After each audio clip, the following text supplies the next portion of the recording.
আমরা আছি আপনাদের সাথে, আপনাদেরকে হেল্প করার জন্য।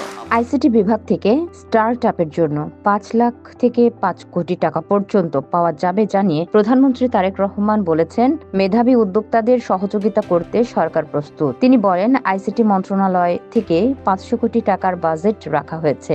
৫ লাখ থেকে ৫ কোটি টাকা পর্যন্ত একজন স্টার্টআপ উদ্যোক্তাকে সহযোগিতা করার চেষ্টা করব। কিছু সংখ্যক মানুষের হাতে দিয়ে যেতে পারবো। মঙ্গলবার সকালে ঢাকা বিশ্ববিদ্যালয়ের নওয়াব হাসান আলী চৌধুরী সিনেট ভবনে অনুষ্ঠিত তারুণ্য, স্টার্টআপ ও সম্ভাবনার বাংলাদেশ শীর্ষক বিশেষ অনুষ্ঠানে তিনি এসব কথা বলেন। ঢাকা বিশ্ববিদ্যালয়ের সহযোগিতায় সরকারের তথ্য ও যোগাযোগ প্রযুক্তি বিভাগের উদ্যোগে এ অনুষ্ঠানের আয়োজন করেছে। আমাদেরকে দেশকে নিয়ে আমরা চিন্তা করি। অনুষ্ঠানে প্রধানমন্ত্রী তারেক রহমান বলেন, সরকার চিন্তা করছে এমন উদ্যোক্তা থাকে যাকে ব্যাংকের হ্যাচেলগুলো সিকিউরিটি বা কাগজ দিতে হয়, এটি যাতে ফেস করতে না হয় সেজন্য কমিটি করা হয়েছে। এতে মন্ত্রী বা উপদেষ্টারা নেই, নিরপেক্ষ কমিটি তারা বিষয়টি দেখবে।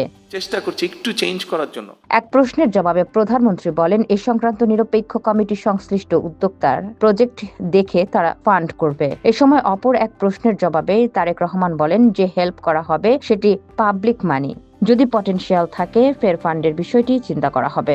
তখন নিজের কনফিডেন্সটা আজকে আরো বেড়ে গিয়েছে। ডিজিটাল প্ল্যাটফর্মটি উদ্যোক্তাদের জন্য জাতীয় পর্যায়ে একটি লঞ্চ প্যাড হিসেবে কাজ করবে। এর মাধ্যমে উদ্যোক্তারা সরকারি সহায়তা কর্মসূচি, আবেদন প্রক্রিয়া, প্রশিক্ষণ, মেন্টরিং, বিনিয়োগের সুযোগ, অংশীদার প্রতিষ্ঠান এবং প্রয়োজনীয় বিভিন্ন সেবা এক জায়গা থেকে জানতে ও গ্রহণ করতে পারবেন।